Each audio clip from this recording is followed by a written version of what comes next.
Hey, what's up, y'all? Welcome back to On Your Mental. This is the podcast that shares candid, open, and sometimes vulnerable conversations between and about men. This week's episode, we're talking about friendship, the values of friendship, and how friendships kind of change, and why a friendship may end. And we're bringing back a big requested guest, Jeff Yu.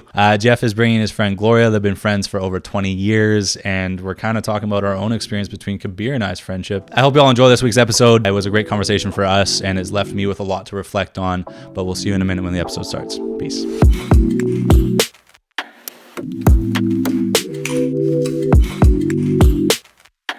I remember why. I don't know if you have a different story as to why we became friends. Is this a joke or? No, I'm being dead serious. Okay, I don't know. So We're in different years. Is this something you're supposed to get into on the podcast? Because I don't want to like.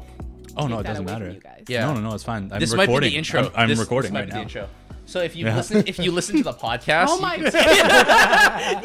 you can hear how like I'm each going to episode. count the number of times you make that same joke. It's a good joke. We are This, currently up till 4. Okay, all right. I'm glad you're counting.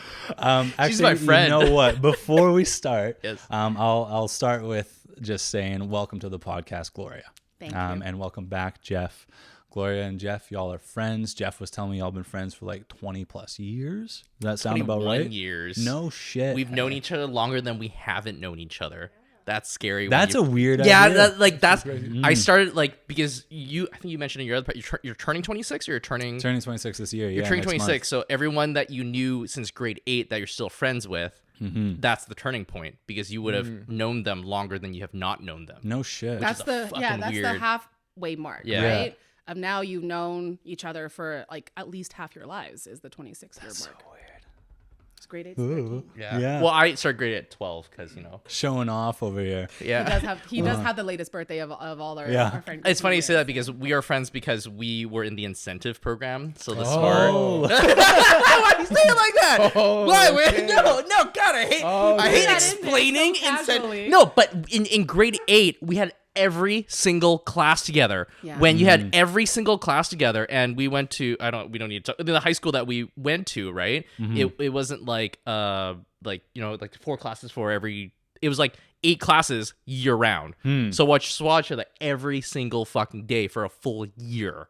And then onwards more too. than that, yeah. For more than that, because in grade 9 and 10 it was like half a class or whatever. And I guess the incentive program in regular other schools would just be called the advanced placement program. Like Yeah, when yeah, I say AP, that word, AP. people are like, "What the hell is incentive?" Yeah. Incentive. Yeah. I didn't do incentive. Don't Wasn't worry, smart you enough. didn't miss out on anything. Welcome back to On Your Mental. We have 2 big brain guests. Lawyer.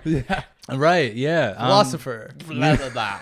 Before then, like I was gonna share a story about how Sorry. we ended up being Yes. friends. No, but like since we're talking about it anyways, Gloria, you practice law. Jeff, you practice being a dick. Jeff's practice being a smart ass. Practice. I'm very good at that. It 10,000 radiates. hours, right? Yes. He's mastered.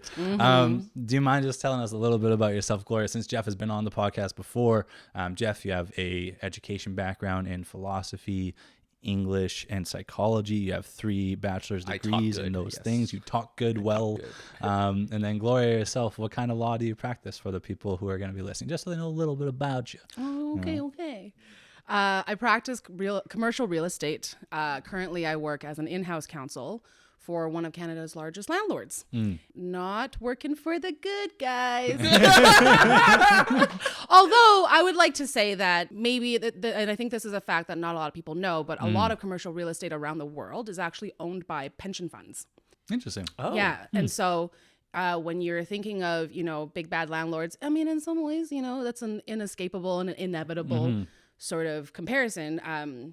But for commercial real estate, your malls and your offices and whatnot, a lot of it is going towards paying pension funds for like unions. So for Interesting. example, my company is owned by the teachers union in Ontario. So I didn't know this. yeah, so like when we're trying to collect rent and all those things, it's not going in the pockets of shareholders. It's going in the pockets of retired teachers. Sure. It's what I tell myself to make myself feel a little bit. Yeah. I feel better I about literally what you're did doing. not know this about your work, and I just thought you were just kind of evil.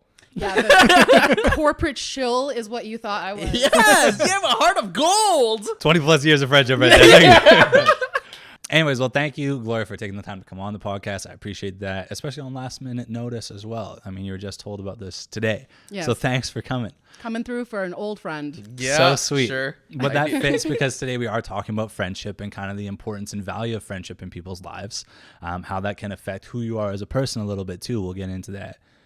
But Kabir and we've been friends since just after high school. And I remember how it started. I was jealous. There was another friend of ours who's been on the podcast, Troy, and he was hanging out with Kabir's age group. He was the only one out of our group of friends, because I'm born 96, you were born 95, so you graduated a year before. Troy was the only one hanging out with these guys, and I was super jealous that Troy got to hang out. And so I kept pressuring Troy to invite us to come one time. And finally, we got invited to come and hang out with you guys. It was at our Thompson Community Center Park. And we were just like in the parking lot bumming around, and we got to hang out for the first time. And ever since then, we all hung out more and more and more. And then we became, I think, better friends after that Mexico trip. Mm-hmm. Yeah. So he remembers, the first time. Do you remember? You remember our first kiss? What is your first memory of Reuben? I don't even know. Honestly, I couldn't tell you. He pours his heart out. He's like, I guess that happened. But it's honestly weird, can tell man. you. Yeah. Like, I don't remember high school you at all. Yeah. You know, it's just a big guy walking through the halls. You know, like, who is this guy? To be fair, I don't have a terribly great memory. Yeah. Just in general. Yeah, just in I feel like I have like really random stuff. I have like good memory, but like I can't remember anything before grade 5. Okay. That's very specific. So that sounds like something very traumatic happened in grade 5. No, there's nothing. It's just a cutoff. Blank. It is. It feels like it's mine. Every year he loses another Yeah. year. It's like next year is grade 6. Next year, grade 7. Eventually he forgets how he met anybody. Where are your core memories? I feel maybe I just have so many great memories that the mediocre ones are like filtering out. Or maybe- Like you just said that Reuben's memory of Reuben is a We're hanging out in a- and you filtered it out. We're hanging out at a park, apparently. I will say though, as I've gotten older, sometimes I feel like my mind just runs out of room, frankly, to remember all the things that has happened. Our friendship though has like changed quite a bit over time. I think we've gotten much closer, especially over the last few years. For sure. Speaking for myself, I don't know. Yeah, no, definitely. I would agree. But yeah, for the audience though, I mean, yeah, sure, 20 years, that's like a big number. And when you and I, Jeff, we were talking about like what we're going to be talking about on today's episode, I had said like Kabir and we've been friends for a while. Our friend group, for the most part, have been friends with each other as early as like elementary school in some cases. And so we always thought like, oh, wow, it's so special to have such a long friendship and stay friends all the way from high school into our adult life. And so clearly that's been the same experience for the two of you, because it's rare to see that. Yes. You know, We talk about that quite a Yes, bit. yes. When we go on trips as well, mostly recently because of, I think, COVID really. Yeah, As after COVID, before COVID, we were all, despite the fact that it's our core group and we'd always still hang out, it wouldn't be as often because everybody still had their own branched off, lives essentially, and other friends. But when we were forced to choose our bubbles in the beginning, it just very naturally became that like we were all each other's bubbles. It's funny you bring that up because weirdly enough, because of COVID and we had to choose our group of 6 or whatever, it really reinforced the idea is who do I actually want to spend time with? And I feel like for everyone listening here, think about it yourself. Who were you stuck with? Who do you choose to be stuck with during this whole 6-person Who bubble can you thing? tolerate You being can stuck tolerate with? for Right? potentially, months on end, right? So At the start of the pandemic, you were forced to kind of choose. Jamar talked about that last week, where it was like you started to think like, okay, who am I spending my time with? Why am I spending my time with them? Why do I want to? So that kind of leads into the first question I wanted to ask all of us, and ask kind of like where you value friendship in your life. Like, what is the value you place on it? What do you like? Do you need friendship? Are you someone who has always gravitated towards? this would be Friendship? a good time to bring up my good friend Aristotle. Oh my god! Welcome back. Welcome back. I'm just gonna put it out there because I think Aristotle puts it very eloquently, which he thinks we have friends for one of 3 reasons: friendships out of utility, friendships out of pleasure, and friendships out of goodness. So if you had to sort of think about your friendship groups, are you friends with them because the person is useful in some way?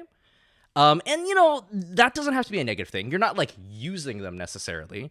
But you can think of, like, when we were going to the office, someone you, like, carpooled with, right? That's a friendship out of utility. It's not like you didn't like them or whatever, but you became friends out of a useful purpose, right? I get what you're saying. So you're not saying that you're friends with them because they carpool with you. You started carpooling with them and now you are friends, but the thing that started the friendship. Yes and no. Yes and no. I'm just using it as a positive example, but there are friendships out of utility, right? And I think maybe for friendships out of utility, it's less of a focus on the cause of like whether Right. it's the friendship that comes first or the utility that comes first. It's just that it's a bit of a holistic foundation for how that friendship arose. And then the second part is friendships out of pleasure. And I was thinking about this because I was reading up on this. I don't just pull this shit out of my memory. Actually, I have to read shit. I remember a group of friends I had in my early 20s. They were my clubbing friends. We literally only saw each other when we went out and partied. Yeah, your party friends. Yeah. And it's like those are out of pleasure because it's fun being with them. But I remember after like a year of this, I went to like a birthday party. It was earlier. And then one guy literally said, I have never seen you sober. Like, you are so quiet and different. It's like, yeah, that's just who I am. And it was interesting because we probably do have friends out of pleasure. And then what Aristotle calls the best type of friendship, which is the friendship of goodness. And the goodness that he speaks about is making each other better people. So, he states that, and I think we should all agree that the true friendships that we should have are the friendships that make us better people. Not just one-sided, but we make the other person a better person too. I think getting back to your question is sort of like, your question was really about the value of friendship. And I feel like, I don't know necessarily if you make me a better person. Where are you going with this? No, but now that I think about it, like in our friendship group, right? Obviously, we are the ones that constantly argue, but we debate in such a way where we respect each other. Yeah, that's true. And we try to change disagree on a very large number of things.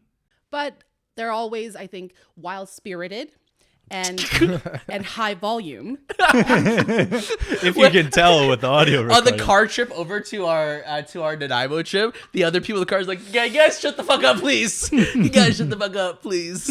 Yeah. I mean, I've had 3 noise complaints since we started recording. It just comes in on my phone. we're never getting invited back. Kidding. But I feel like once again, it's the truest, and I want everyone to think about, you're like really, or people you consider really good friends, do they make you a better person? And vice versa, do you make them a better person? And I think it's very fruitful to just have a conversation with those people. And I think it makes you appreciate those friendships more. Have a conversation, you mean, about like where you think you stand in those 3 categories, you mean? No, I mean, it could No. be, I mean, I like... No, you're not going up to your no, friends. So do you think we're a pleasure friend? Do you think we're... No, but maybe it's more along the line of when we argue over whatever it may be. I think the Nanaimo's trip was the purpose behind having children, and versus the idea of the obligation of leaving behind the best world that we can leave them in the context of like climate change and that kind of stuff. We're all fucked. Yeah. I mean, yes. I'm on the side of duty. Anyways, we're not talking about reiterating that. We're not agreeing- no. Don't get me started on this. But I rabbit do think hole. that, we argue a lot, but it comes from the place of not only do we not walk away, taking things personally, or it doesn't chip away at the friendship, the fact that we disagree, but it's more so that we challenge each other's perspectives and viewpoints. And sometimes it strengthens your viewpoints by having them challenged so that you're thinking critically about what position you're taking. But also sometimes that might lead to you being persuaded because, the other person whose opinion you respect and comes from a well thought out and critical point of view does actually then engage your critical thinking. And perhaps then you realize that you're wrong in some aspects. And in fact, there's a lot of, discourse about that being one of the most beneficial parts of discussing like different viewpoints. Right. Because today we're also entrenched in like, I'm right, you're wrong. And a lot of ad hominem attacks and Ad hominem. That's why I invited her. Because she's smarter than me and it's nice. Right. but I mean, sorry. And just to wrap up real quick. Yeah. It's really, really useful to have, not because it's utility, but because it is out of making each other better people. Right? Yeah, exactly. Deeper thinkers, more critical of the world and our own viewpoints and our own perspectives and being challenged. It's and coming from somebody who doesn't attack you for it. Right. Right. Get really loud sometimes. Yeah, but it's not an attack. I know. No, Yeah. right? So She's scary. So you would place yourselves then at that goodness level of Yes, friendship. then? absolutely. I think we got to this point. I don't necessarily think that friendships all like immediately started that way, right? Like what you were saying, we met and we were forced to be in each other's presence Right. for most of our high school years. And maybe that was a utility thing where most of It was useful to be our friends. our classmates were very studious and We were the bad kids of the Incent we program. were the black sheep. Didn't really fit in with the rest of the class. Yeah. I would say there's maybe like 4 or 5 of us in total who didn't Right. fit in with that part of the class. And maybe that arose out of utility in the beginning. And then for whatever reason over the years has then transformed into goodness. Do you think I'll ask in a second because I want to get back to like the idea of you changing, because you said that you maybe grew into that idea of goodness. Before I do that, I kind of want to ask you, where do you think we're a goodness friendship? That's adorable. Or do you think we're We're just strictly pleasure.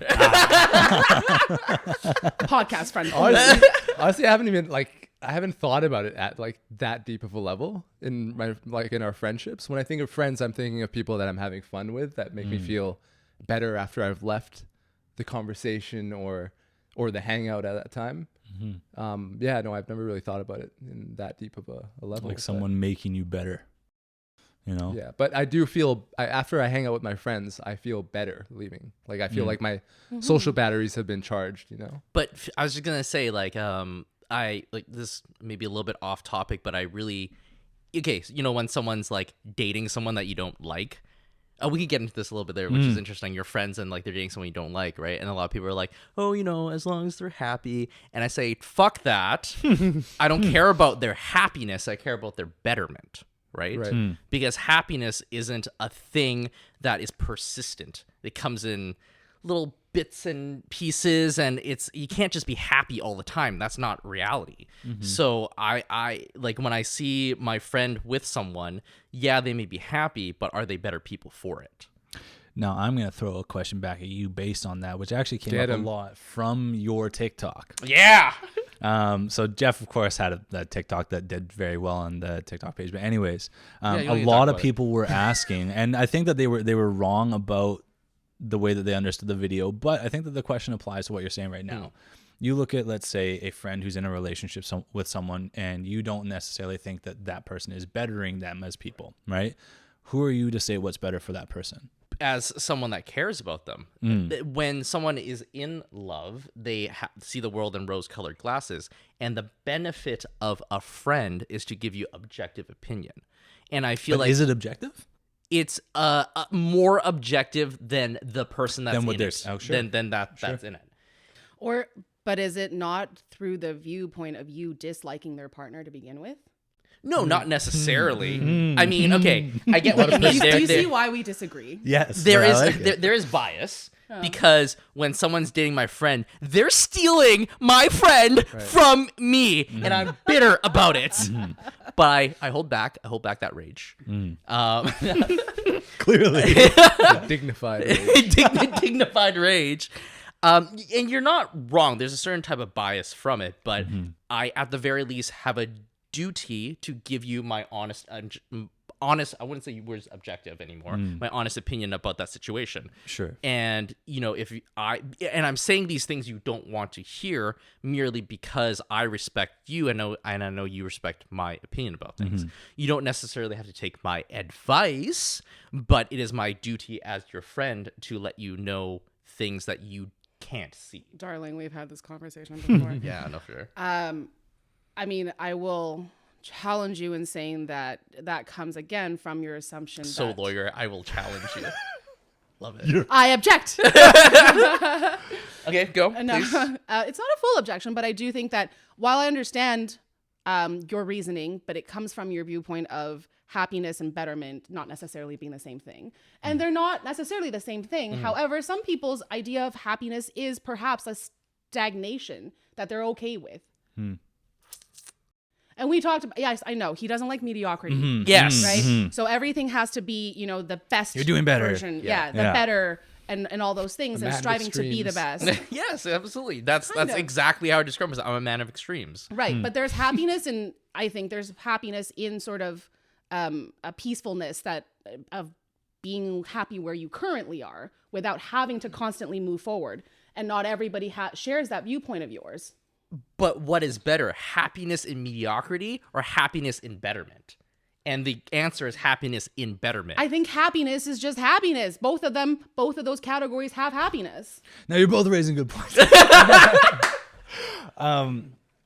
On the same kind of vein though, of like you having the best interest of your friend in mind, right? Y'all have been friends for 20 years, 21 years, right? We've been friends now for, what is that, from high school? So this is coming up on like 8 years, right? You and I.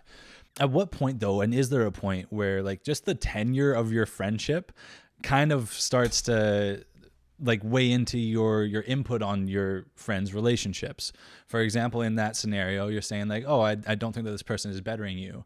And you might be thinking, oh, I've known you for longer, so I know what's going to better you. Right. Is there a point where that doesn't really matter anymore? Right. Because your friendship evolves. Just because you've known someone for a long time, who are you to say now that they are making the right decision? And so that ties into another question I wanted to ask us, which is around how friendships do evolve through adulthood, especially. I think that we're starting to experience that with some of our friends. I think that we're starting to realize, and maybe like COVID kind of threw a wrench at that shit and made you look at your bubbles and pick your bubbles. And through that, we're kind of realizing maybe we're not all going to be as close of friends as we dreamed we were going to be when we were going on these trips with the 16 of us going to Mexico at a time. Like, fuck, like that's great. But the friendships are going to change. And so that tenure of relationship, maybe that doesn't hold together a friendship as much as one might think. So my question, to make it more pointed and clear, is just how do you think relationships evolve through adulthood? Like, do they need to evolve? Are relationships bound to evolve? Is there always going to be the person that you can reach out to and go, oh, you're the one who I've always gone to for this. You're the one who I can always open up to. Or is there just a possibility of that fading out? And are you okay with that fading out? That's actually like 3 questions. Yeah, it's a few. There's a few loaded in there. Multi-pronged. It is very multi-pronged. Okay, so for the first part of that question, in terms of how friendships change, I can kind of relate it to our relationship, right? Because obviously we were friends throughout high school. And then after high school, you went to university and you moved away for a little bit. And I honestly I only ever really saw you when you came back. Yeah, I was away for about 7.5 years. But when I had my first big pole competition, it was in Toronto. She was one of the few friends that came out to that who was in Toronto and stuff. And that was really I big was for me. 4 hours away in Windsor. Yes, but that's what I mean. came all the way. Yeah, and we haven't seen each other probably in at least a year, because you at least come back once a year. And that was really one of those things where it's like, I've known this person for so long. This is a really big moment in my life, and she took the time to do that. The goodness, you know? Yeah, and I felt like, and even when we haven't seen each other for a while, especially with our friend group, nothing really ever changes in that way. And we don't mean changing as in like as people we've stayed the same or stagnant. Although I think you're at a certain point who you are at its foundation is probably set. But as people, you can be, on your own paths and whatnot. But I tend to think of friend groups, to use an analogy I heard somewhere. Think of everybody's on the same boat, but you may be facing different directions. But you remain on the same boat, heading in the same direction. So what you experience on that journey on that boat ride is different because everybody's looking at someone else. Yeah. Right. But But you're all on the together- same path. Exactly. And I want to relate this to one of our friends that after high school, modeling in Beijing and all that type of stuff. And we feel like some of, not necessarily, but like when you're in a different culture, and then she lived a little bit in LA and stuff like that, we really felt like when she was with us, she can be her real self versus, when she was out doing her thing, obviously she had to put up a front. She was, making a name for herself, and there's certain things that you need to do in terms of that, as well as being Like the mask you put on for the mask. public. Sure. It might be a lot different than, you know, who you truly are with the people that you're comfortable with. versus we've had this conversation when like we want her to stay here because she's so international, because we think that's the best thing for her, and that because when she's here, I feel like she's the best version of herself. Well, because she can drop the mask. Exactly. And this goes back to this whole idea of friendship of goodness, because we care about this person, even though she has. And have they views. themselves though talked about feeling as though they are putting up a mask and not able to be themselves when they're out of You're this? better Because then friends with this them, comes so- back to the question I asked earlier, which is like, again, that point of like, who are you to judge? As good as you are as friends, and as much as you are looking out for their best interest, it still is your idea of their best interest, right? You're still looking at it with your own lens, right? So have they expressed that they feel like they aren't able to be themselves in this specific example? I would say a little bit, but certainly not to the extent that we feel, right? Because we haven't experienced what she's seen, or, you know, we don't share the desires that she might have. So, for example, she might be pulled, she might have desires to go back to that life because there are certain aspects of it that she misses, despite the fact that you have to put on a certain mask. But I think to a certain degree, we all do, whether it's at work or whatever it may be. And so I don't necessarily judge her for that or think it's a terrible thing at all. I think that we want her to be the happy-go-lucky sort of carefree person that we see her with us, but that doesn't mean that, you know, that's the only version of her that could exist, right? Right. And that's the thing ultimately, which is, as we, I guess part of the same question here is, as we grow older and relationships do change, I feel like for myself personally, in my younger years, I was a lot more critical in that way. And as I've gotten older, and as my relationship with my friends change, that needs to be that. And I'll share the story. You've mellowed out in your I've old mellowed age. a lot. I used to be very critical because I feel like, here's the thing. When you see someone you care about, a friend, make decisions that are against your own values, you question your own values. Sure. Because I think people don't think of it this way, but the reason we're good friends with someone is because we share the same values. Yeah, that's why you're on the same boat. That's why we're on the same boat. And ultimately, it's these values that connect us. But as we grow older, values can change. And that's totally normal. As they change, you need to sort of reconsider, okay, is there more to this friendship than this very specific aspect? And in my youth, I'd be like, cut you out. You know, we don't agree on the same thing. We're clearly different. We clearly believe in different things. I don't think we can. And getting back to the conversation about how I generally have disliked my friends' partners. He's just jealous. No, and the reason why is because statistically, I'm probably going to be friends longer with you than you're going to be in that relationship. Right? So I've been correct almost 100% of the time in the fact that I will be friends longer than you will be in that relationship. Except as we get older, and I had an experience where I have a very good friend of mine. I've known him since grade 2. And it's not that I don't like his partner, but she didn't like me, and that became a thing. I'm pretty sure the feeling's mutual. But they ended up getting married. Yeah. And So disappointed. No. The saltiness is just dripping out of his voice. But when they got married, once again, because of my maturity, and not that I'm a super mature person, I literally talking about dicks and shit. because of my immaturity. But as I have matured, I understood. I wrote her specifically a letter saying, because your relationship with my friend has changed, our relationship needs to change. Right. For the love of our mutual person, right? So I think that's kind of the middle ground, because girlfriends aren't forever, but wives are. And, you know, husbands, all that type of thing. So once the relationship between, you know, my friend and that other person changes, I think it would be immature or impractical even to not have that relationship change with that person. Right. I've done that actually more than once. And I think that's my current thoughts at. So I feel like for those people that are like, oh, I really don't like my friend's girlfriend or whatever. And in our youth, yeah, hey, the person that you're dating at 20 years old is probably not the person you're going to get married. But the person you're dating at 30 years old, maybe. Might be.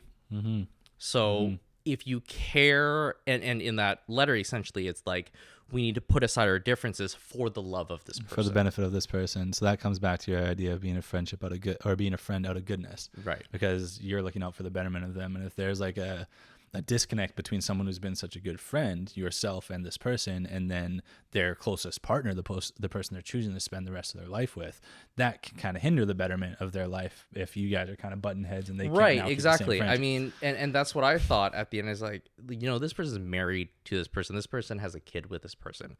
Am I gonna ruin my friendship with them? Is it worth it? No. Right? Like, getting back to the last question that you're asking, what was it? Are you okay with friendships ending? That was the last question. Yeah. And forgiveness. Never forgive, never forget. But with that said, right? Is it worth it? And I think it's petty to break off these things. And that's the way that I see it. Sorry to interrupt, please, but like please. that is the way that I see it. Is I've always, like, when people talk about cutting people off, I feel like that's just such a negative thing. There was a quote from I haven't done a quote in a while. I haven't done a quote all season. It's been a couple episodes. There's a quote from Mike Tyson, and he's talking to. Can you do it in Mike In Tyson Mike Tyson's voice? voice? Mike Tyson. You have to at least give it a try. So I will. So he was talking to Saquon Barkley, which is he plays for the New York Giants. He's injured. He's been injured throughout most of the start of his career. He had a really big prospect, like going to be a great player, but currently injured. He was talking to him, and Saquon was mentioning how he had cut some people off in his life, and then immediately, like, Mike Tyson cuts in, and he's like, "Nah, you can't do that, man." Nice. Love it. If you do that, then they win. Like, he was saying that, and so the idea was that if you have to cut somebody out of your life in order for you to still be happy and for you to be okay, that person has won because they've changed you. They've forced you to look at your relationships differently because of how much you feel the need to cut them off. And so it's like, by cutting people out of your life, you're letting that person win. They've dictated your They've actions dictated your somehow. decision. Right. They've pushed you to a point where you felt you had no more control over your emotion with that person, that you had to cut them out. And that made me, like, it reinforced my belief that cutting people out is wrong. I think it's weird to cut people out of your life. It feels like such a negative thing. You don't have to cut somebody out. Just, like, you don't have to maintain conversation all the time with them. You don't have to interact with them all friendships the time. end naturally, right? Like, people move on or move away or move on to different stages of their life at different times than you do. And perhaps that's a natural parting of ways, and it's not necessarily that and it's not like you'll never speak again, or you might come back at a later time when, where you are in your life might converge again. Or be more compatible or whatever it may be. But it seems like doing it deliberately meant that you've, dwelled on this for quite a while. Yeah. And Please, I have a topic I want to bring up. all right. But I want to. I want you to finish your thought. Oh, it's sort of like it's the idea of holding on resentment or like hate or a grudge. It's like drinking poison and expecting your enemies to die. I was going to quote that, so I'm glad you did, because I have a thought. All right, go on with your thoughts. Okay. Okay, so the quote that I always like to say is, the opposite of love is not hate, but indifference, right? It feels like the conversation that you're having in terms of not cutting it off is this idea of indifference and not letting it bother you. But when you have someone in your life that you cared so much about and they hurt you, right? It's not, you can't be indifferent. And I choose hate. And I was going to bring this up in this conversation about love in my previous podcasts, but I feel like not enough people hate. And that's a weird, no, and that's the thing. People don't think about this concept of hate. Because in my podcast, the definition of love is the promise that you make yourself, right? I promise, love is a promise that you make that you'll care for the other person more than you care about yourself. So if you think of hate as not necessarily the opposite of love, but the opposite extreme of love, hate is a promise to yourself that you're willing to destroy yourself for this hate. Yeah. And this is something that probably is disagreeable, but I feel like people need to make a more of an effort to hate because it requires energy just like love. We put so much energy into love, right? We try. And it's so easy to be apathetic towards hate. Because like not wanting to hate you. Right. Wanting to, because I feel like I've cared so much about this person, I can't just let them. I guess that's the way I see it. Yes. I've cared so much about this person, I can't just let them go in my I life. can't I just can let be them go. indifferent, yes, but I choose not to hate. But does it not take effort to be indifferent if you're going from hate love? Yeah, I feel But- like either way it takes a step. But that's apathy, and I disagree with apathy. I don't like to not care. I would rather care on the opposite extreme. So even though, once again, as I mentioned, I've had male friendships, best friends that have ended, the cowardly way out is to let go of the care. And the care is the care into hating them. I've wanted to let this go. But when they hurt me so much, I made a promise to myself to never let it go, to remember how much they hurt me, to a degree Never to forgive, never forget. never forget. And that's how I'm trying to explain this. And never forgive and never forget. And one of the people is in the friendship groups that they know, and they still hang out with that person. And, you know, I try so hard not to think about it, but at the end of the day, it's important to myself that I hate this person because it's a promise I made to myself. And if I were to try to forgive them, it would be a breaking a promise to myself. Similarly, how if I stop loving someone, it's breaking a promise to myself. And that's how I sort of view the world. A man of extremes. Yeah, that's too extreme for me. Yeah, And- like it seems like that's such a. That feels harder to me than being indifferent. That sounds No, like you're and putting that's out what I mean. the same amount of effort.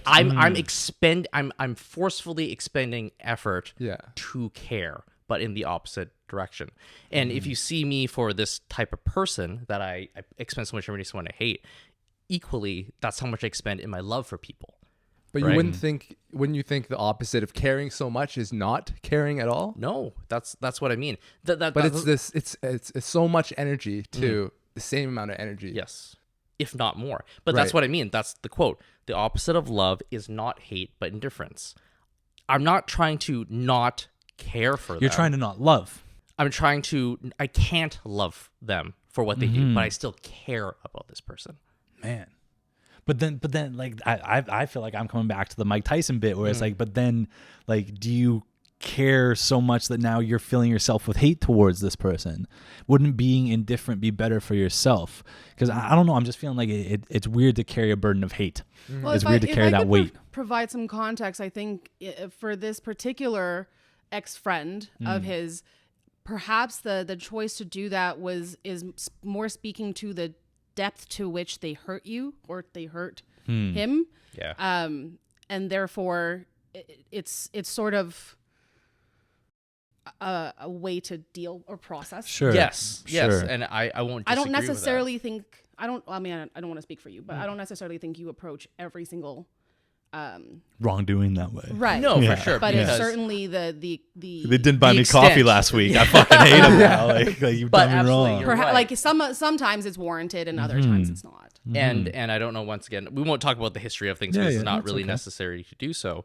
But I actually specifically, this ex-friend of mine, right, he moved away after high school to do work and university and stuff like that. And something that actually really hurt me was that I, every time he lived in he lived in the States, so he would come up. But I found out that every time he'd come up, he didn't come to see me or he wouldn't let me know. And we met up once, and in this conversation, I was being very honest and truthful with him. And he actually blew up a little bit. He blew up and said, "This is why I don't call you out, because you make me feel like shit." And I wasn't trying to make him feel like shit. It was because I knew him for so long. I knew that the choices that he was making isn't the choices that made him happy. It was the choices that he made because he thought it would make him happy. But based on the history of it, I know him more than he knows himself, because he's the type of person that he's a very egotistical human being. And I would say he's still having trouble grasping what makes him happy and what he's looking for. Sure. Yeah. But for me, going back to duty, I wasn't telling him what he wanted to hear, because I feel like he gravitates towards friends that tell him what he wants to hear. Interesting. I was fulfilling my duty, and I felt so bad. I wasn't trying to make him feel like shit. I was just trying to help him, make him a better person. But he wasn't the type of person that was willing to want to be a better person in that way. The question that I was going to pose is, based on your question, is what justifies ending a friendship? What would someone have to do in order for someone to end a friendship? And that's to the group. What would Kabir do to you? I don't know. I really don't know. I haven't really experienced to that extent. Yeah. I haven't had to end a friendship yet in my life. In that way, right? In that way. Yeah, I still don't see like actively ending a friendship as like a reasonable way to deal with it. And now, I mean, we talked about this earlier, that you're 25, 26. Yeah. We are both 33 going on 34. Don't say it like that. And I would say only in the last few years have I started seeing friends deliberately and intentionally end relationships and friendships. Perhaps it's due to the fact that we talked about this earlier, but your time is more of a commodity, or that this person is not serving or making you a better person, or whatever it may be, or just put it simply back to the boat analogy, that they're no longer on that same boat. There's only an extent to which you can have different viewpoints and opinions, as well as expectations for the for the friendship. To a degree, you have to be on the same page in terms of how you communicate with each other, and what you expect from each other, and how you prioritize each other, and things like that. Right. But to interject that, all of those things that you said will allow you to peacefully end a relationship, either through non-communication or whatnot. My question is, what is something that someone could do to you that would force you to stop being your friend? And I have the answer. I always ask questions and answer. and I'll you guys can either agree or disagree. I think that the reason why I wanted to talk about this topic of friendship in general today is that for the first time in my life, I'm starting to think that friendships are changing. Whether that's like a deliberate choice, I don't know at this point. I think it's just been a long enough time, the last 2 years, without maintaining the same kind of contact with people. And you just kind of see people maybe moving on to their own boats, you know? So for me, I think because I'm so against the idea of deliberately choosing to end a friendship at this point in my life, I don't know that I can really even answer this question. I don't have a sense of what it would be. I don't like... Shit, if someone like slept with my partner, like maybe I'd be a little upset with that, you know, like maybe that's reason to cut someone off. But at the same time, then I'd also be upset with my partner, you know what I mean? Like y'all both were in on this. But that's, well, when you talk about the nature of friendships changing, I would just say that as well, friendships are also deliberate. You have to deliberately choose make to the time to be friends with that person. Right, exactly. And I feel like that's kind of like something that I don't do very well sometimes recently, is make time for people that I don't see often, that I do think of as great friends, right? So it's like, where do I place the value in that friendship, you know? But do you always have to be hanging out with them consistently? I think like I have some friends that maybe I haven't seen in a couple of years, but they're the type of friends where if we hang out, it's just like we never stopped hanging out. You're picking back up where you left off. Yeah. So I don't think it's always like... No, and it's certainly, I don't think frequency necessarily is the thing that dictates the successful friendship, right? We talked about like how we didn't see each other for long periods at a time, but when you 7.5 years. Yeah, but when you do make the effort to get together and to maintain whatever connection you had during the time that you have together. That doesn't mean you need to do it every week or every month or anything like that. So the answer. Your answer, Jeff. I want to make clear, this is your answer. As much as I love your knowledge, a lot of this is your opinion. and this is what we talked about previously. As much as I state these things, these are purely my opinion. I hope that I make a valid enough argument that it persuades you to maybe not take my point of view, but challenge your own point of view, right? And to think. So the question is, what is the action that would allow for you to cut someone off? And you touched on that, which is one word: betrayal. We're getting real Shakespearean with this. No, but that's the thing. That's the one thing that would sufficiently end a friendship, when someone betrays you. So what the fuck? But then does it's that like, mean, right? but then it's like betrayal on what? You know, I think that I can't think of like how to properly like look at this, but like if someone betrays you on a small scale, who gives a shit? What would you consider and I agree, and I feel like based on the topic and the gravity of what we're talking about, these would be very extreme things. So like betrayal, essentially, I don't know the fucking Webster dictionary version, but my version of betrayal is to it's almost like hypocrisy, saying one thing and doing another, or or breaking trust.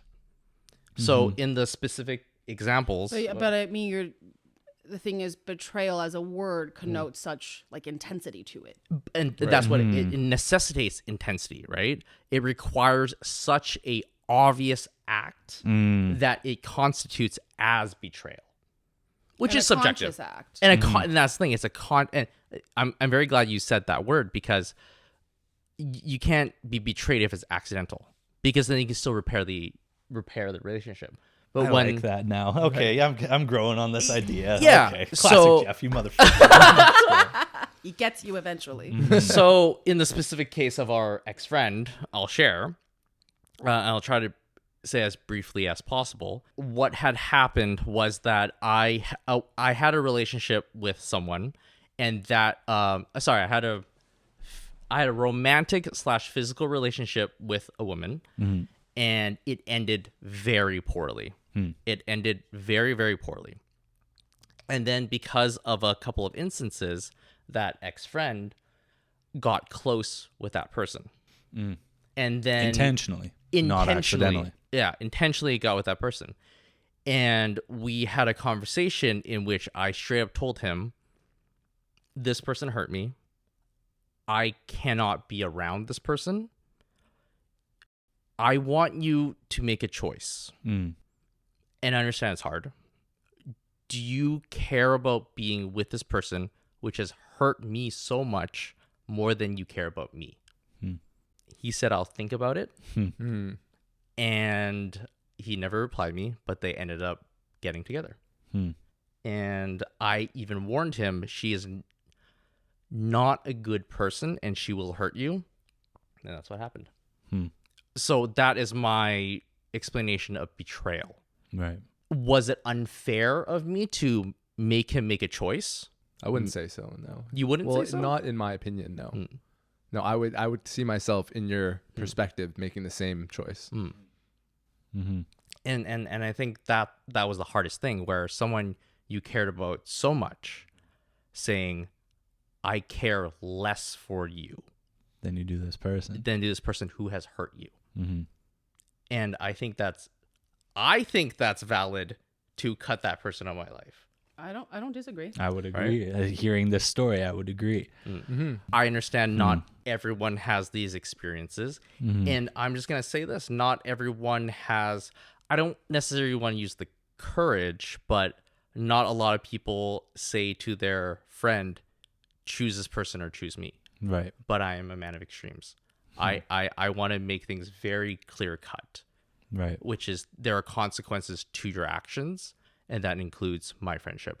And based on what I said before about how much he was hurt by me telling him the truth, maybe at the end of the day, it was probably best that we were not friends. I don't know that this friendship between you two would have lasted, Right. given, the different ways you approached everything. Right. But that's the thing. This is a person I've known since grade 8.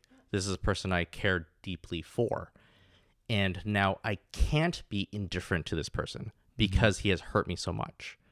So I still care about this person, and I care enough to hate this person. So and I get it. I'm not going to restrict your friendships with this person, but you have to understand how much this person has hurt me. And I understand that, I have no right to ask you guys not, and like, we have really close friends and they're really close friends and that type of thing. But at the end of the day, it still sucks to hear that you guys hang out with that person, understanding how much this person consciously and intentionally hurt me that way. Right. But then you're asking a whole group of friends to disconnect with another person. That's a big ask. Right. And that's the thing. I'm not asking for that. Yes, you're not. I'm not you asked asking the friend, because the friend is the one who can make the deliberate choice in that scenario, right? And it's up to you to have that conversation too, right? Like, you could have chosen to be indifferent. You could have chosen to leave it and not deal with it, but you chose that opposite of the extreme of love, which was hate, and you wanted to give them that choice of how are you going to proceed with this relationship. To summarize a little bit of like what we've talked about so far on this podcast, we've talked about how relationships do change, right? How relationships are, I guess, considered with Aristotle and the three different kinds of relationships that there can be, and that relationship and friendship of goodness is an important one to kind of strive for. Using what you've talked about so far and how your friendships have changed, how your friendship has maintained, how our friendship is currently maintaining, I'll ask one last question to kind of like just bring things back home. What role do you think, if any, forgiveness and humility do play in a relationship with friends? Right? I think to your point, Jeff, of forgiveness being off the table, never forgive, never forget, right? Like, you may look at that differently. I think that, at least from what it sounds like we've talked about, forgiveness might be something that we want to consider a bit more, right? In our decision making with when a friendship may need to change or even stop. But yeah, what role do you think forgiveness and humility might play in a relationship lasting as long as it has for the two of you? For example, 21 years, for us, 8 years. If we do little things, maybe accidental. I mean, a lot of these pieces in the conversation are making sense to me in this last question. But anyways, I'll open it up to all of you. I'm trying to think what's a terrible thing that you have done to me. Can you forgive me for slapping you? On air. Which time? For the grade 10 incident. Yeah, she was literally, we were playing rock, paper, scissors, slap in the face. I deserve that one. Rock, paper, scissors. Rock, paper. Am I slurring? Shit. There's nothing in these cups. Don't worry. Yeah, for the rock, paper, scissors, slap in the face. She was asking for it. So there's nothing to forgive. I don't know that. Okay, let's take that. I would characterize it as I knew the rules when I agreed to it. I just want to let you know, when I slap you, it means that I think you're strong enough to take my slap. Bullshit. Shut so up. It's literally a compliment. It's like a slap bet. I'll speak, I don't know that we've gotten to any disagreements to such a degree where we had to like sit down and have this big forgiveness debrief. I don't think so. Do you? And that's what I mean. Like, Forgiveness debrief. I like it. Yeah, because I have had that instant. I've had it, yeah, with yeah. other friends where, and once again, that's why I'm glad I brought you onto this podcast, because I feel like our relationship is very special in that way, right? Where we lived through our high school years. We've seen each other at our worst, let's just say. We have survived a long distance friendship. We go out of our ways to support each other. And then because showing up tonight. Exactly. Right? Showing up tonight. And then especially because of COVID, we've chosen to be in our own friendship groups. And because of that, they've gotten a lot stronger. And with me and you specifically, because we are both people that are so specifically rational and have this ability to communicate, I actually don't ever feel like there would be anything that could happen between us, that either through miscommunication or through betrayal, that type of thing. Yeah, don't sleep with my exes, please. and vice versa. And I have this appreciation that if I asked you a hard question, you would care enough about me. The care is you think I'm strong enough to take your opinion, no matter how hard it is. and vice versa, right? Out of our friendship group, we do actually have a weirdly special relationship. Yeah, and like you touched on, we're very rational. We're both heavily opinionated people, but we talked about this earlier that we disagree in a way where it doesn't get personal. It doesn't get, or there's not a lot of miscommunication because we talk a lot. We find a way, through all that, we are communicating with each other constantly. And also, over the years of friendship, because you know the person, you know that, if they did something to upset me, instead of dwelling on it and perhaps letting it grow over time, they would be the type where they are humble enough to be able to be receptive to me sitting them down and talking to them rationally and kindly, of course, about how their action did hurt me. And if they're a good friend of yours and they have the ability to be introspective and to realize and to correct their behavior, and assuming that they didn't do it intentionally to hurt you, that builds a stronger friendship, right? Because, like anything, you should be communicating on the things that make you happy, but also communicating on the things that don't make you happy. Right. And you can only grow and move forward together when, again, you're on the same boat. You're on the same page. You can't stay on the same boat or on the same page if you don't talk to each other about the difficult things. I think that's where the humility piece kind of kicks in a little bit, right? Like you're not assuming judgment from the other person who's talking to you. You're not assuming that they're coming at you personally, right? You are... And also that person can't come at you personally, right? That was what I was going to say is like, if you have a friendship where they have maybe not hurt you, but they've upset you in some way. When I have really good friends, like this person is upsetting me right now. You're a really good friend when you're thinking, wait, did I do something? Where the blame isn't, you think so highly of this person. Right. Where when you're upset, you're like, no way this person would intentionally hurt me. You're seeing both sides automatically. Yes, because you have so much respect and so much history with this person that you can't even fathom the point of this person intentionally hurting you. And I feel like oftentimes we are hurt because we feel like they're trying to hurt us. Right. Or they don't care enough about it, or whether they do or not. But and perhaps...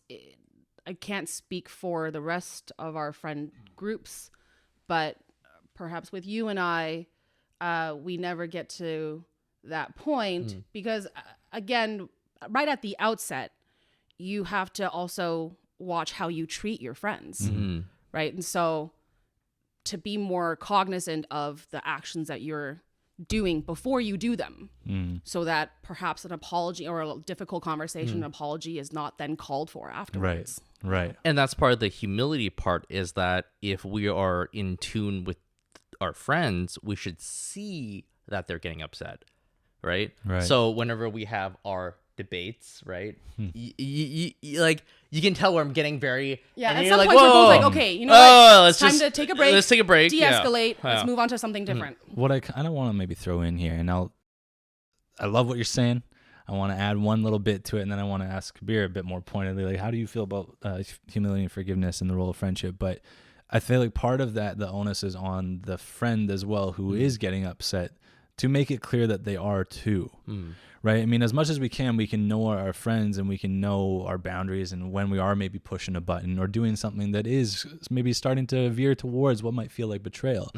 That person has some level of responsibility to communicate that back to us, that they're going to feel that way, because you did that with your friend. You said, this person wronged me, this person treated me poorly in this relationship, and now I'm asking you, I'm saying that you getting close with them is not sitting well with me. It feels like betrayal. I'm asking you to choose whether or not you want to continue our friendship or continue theirs. You have that responsibility to bring that up. Absolutely. And so I think that it's a two-way street when you have these conversations about this sort of thing, is that it's not all on you to understand the friend. The friend needs to give you some communication back. 100%. Y'all have talked about that communication being so huge, right? But in that point specifically, getting back to this idea of apathy and cowardice, that is a hard question to ask. To say, choose this person and choose me, not knowing what the answer would be. So what I encourage, and that's the thing ultimately, if you're close, if you care enough about this person, you care enough to ask the hard questions. Right. Ultimately, that's why I can't let things go, right? Because you do care enough, and it sucks that you didn't get the answer that you wanted. Right. You know what I mean? I know what you mean. You know I know what what you mean. It sucks. Yeah. It's a shitty sort of thing. It's not a fun thing to come to terms with. You Right. know? But at the end of the day, not that you should question your friendships, but you should be confident enough in the people you care about to ask the hard questions, right? Because if you can't ask these people, how are you supposed to live the rest of your life? How are you supposed to ask the hard questions to other people? So personally, that's how I feel the value of friendships, right? It is a ground in which we can be ourselves. It is I wouldn't say safe space, but at least it's a space in which we can be vulnerable. Sure. And that goes back to a lot of men's mental health and stuff like that, right? Who can we be vulnerable to? And I think good friendships are the ones we can be vulnerable to. Yeah. Thanks for tying that back together there, Joe.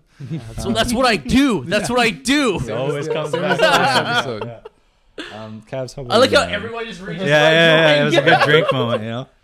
For yourself, Cabs, like, how do you feel you view at this point in our lives at our mid-20s? How do you think you view forgiveness, humility, in your friendships today? I feel like anyone who I respect in like out of our close friend group, I feel like I deserve the same respect. So I'm willing to like give out that same forgiveness and humility, but I'm expecting it back like unconditionally. Would it be a betrayal if they didn't?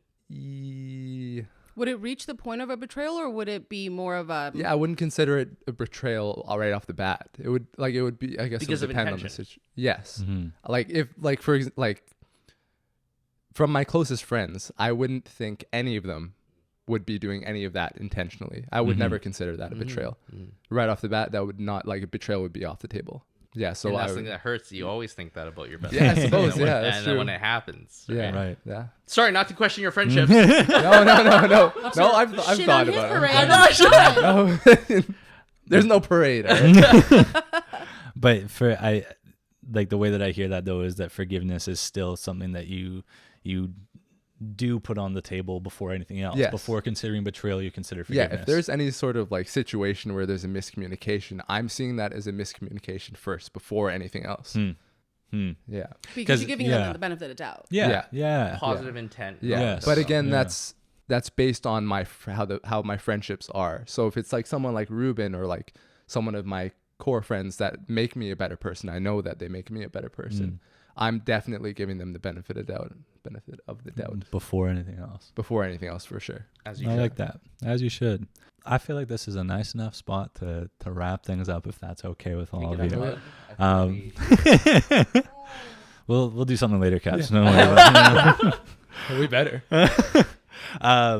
It's funny, like listening to this and like I'm sitting here already like reflecting on stuff that we've talked about, but I know this is going to be one of the episodes where even as I'm editing this thing, I'm going to be sitting there going like, oh shit, how do I feel about stuff, right?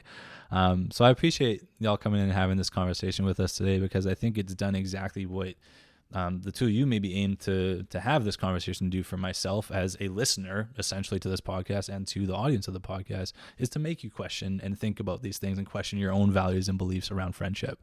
Friendship and how we view it evolves so much, I think, over time. I think when you're young and you're in high school, you look at friendships in a very different way. You look at it as like, oh, these are the people I hang out with after school. These are the people I spend time with. We do some of the same things together. We enjoy the same subjects. Oh, look at us. We're friends. As you go into adulthood and everybody's avenues are changing so much, it's about staying on that ship. And is that ship still the same, even though we're looking at different sides of the ship? I really like that analogy. It's not mine, but I appreciate Well, it. I appreciate you sharing it.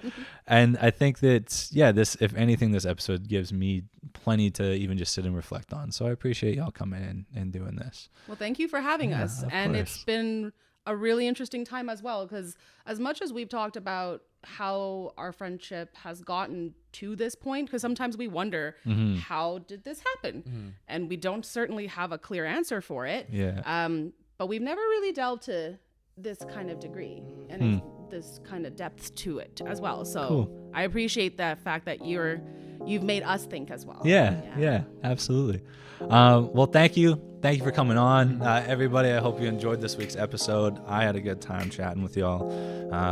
And yeah, if you're not already, of course, make sure you subscribe to the channel when new episodes are coming out. If you want more of me, Yeah, just leave a comment. pump those views and likes. This is what he does it for. He does it for the view. Oh my goodness. But Hit yeah, that subscribe button. thank you so much. We will see y'all next week with another episode. Peace.